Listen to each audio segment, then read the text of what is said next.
अळूवडी दाखवते। ही छोटी पानं असतात अळूची आणि त्याचे काळे दांडे असतात, म्हणजे समजायचं हे अळूवडीची पानं आहेत। आणि पांढरी असतात ती अळूचं फतफतं करण्यासाठी, म्हणजे भाजी करण्यासाठी।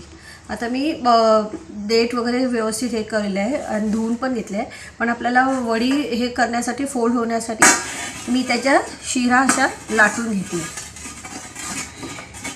थोड्या, म्हणजे जेणेकरून आपण पीठ लावल्यावर ते आपल्याला फोल्ड करता यायला पाहिजे।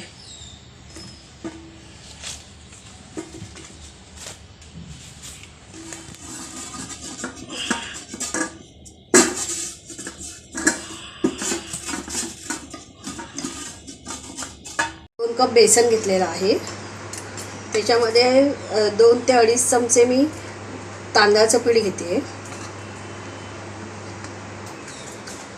तांदळाचं पीठ घातलं त्याच्यात की खुसखुशीत होतात, म्हणून 1 चमचा मी मोठा तीळ घालते, जेणेकरून छान चव येते। 1 चमचा आलं लसणाची पेस्ट, पुरतं मीठ,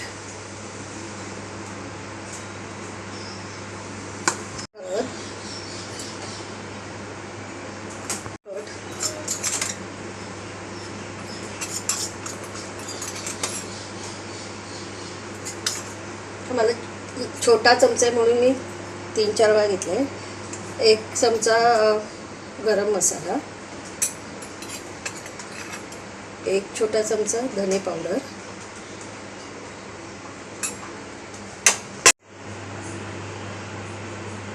थोडासा गूळ घालायचा, जेणेकरून आंबट गोड चव येते व अळूच्या वडीला।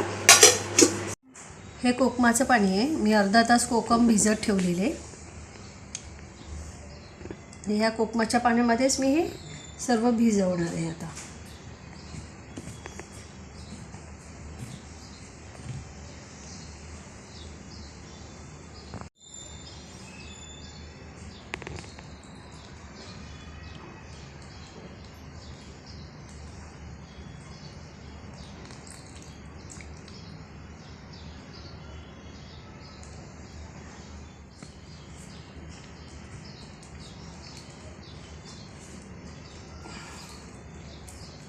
अजून थोडं पाणी पाहिजे।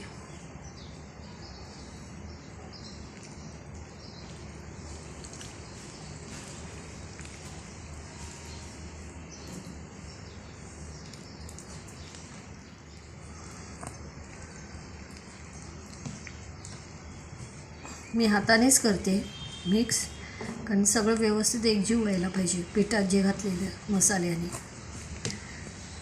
हे असं पाहिजे पीठ, असं लावायचं।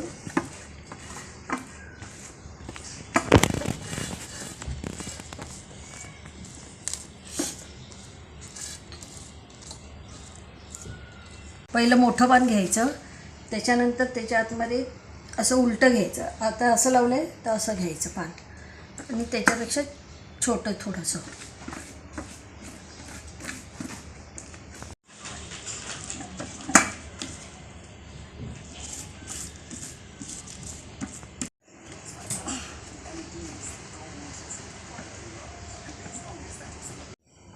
आता असं फोल्ड करायचं साईडने, दोन्ही साईडने।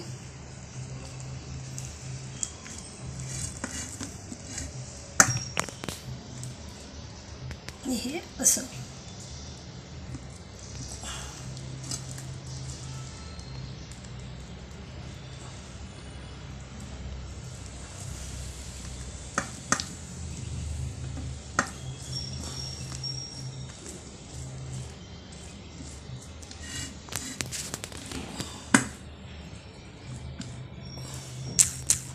आता हे असं रोल करत जायचं घट्ट, पोकळ ठेवायचं नाही मध्ये।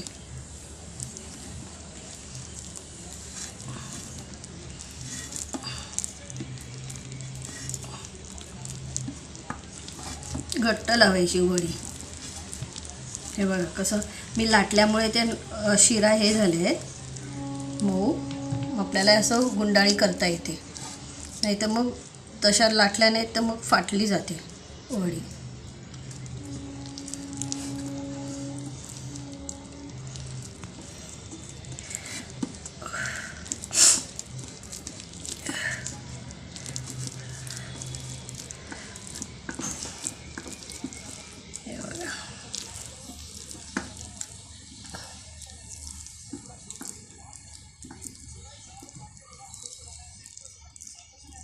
थोडं बेसन लावून घ्यायचं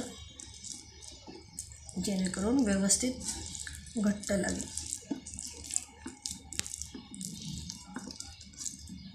दीड ग्लास पाणी घेतलेलं आहे. आता मी त्याला तेल लावते म्हणजे जेणेकरून स्टीम होताना वड्या चिकटणार नाही.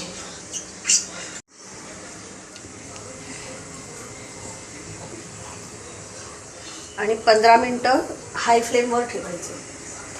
स्टीम झालेली आहे. आता आपण वडी बनवून ठेवलेली ती आणि मी 1 तास फ्रीजमध्ये ठेवली जेणेकरून पीसेस चांगल्या अख्ख्याच्या अख्ख्या यायला पाहिजे.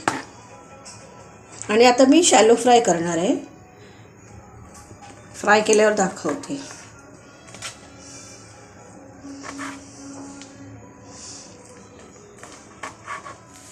आता शॅलो फ्राय करते मी.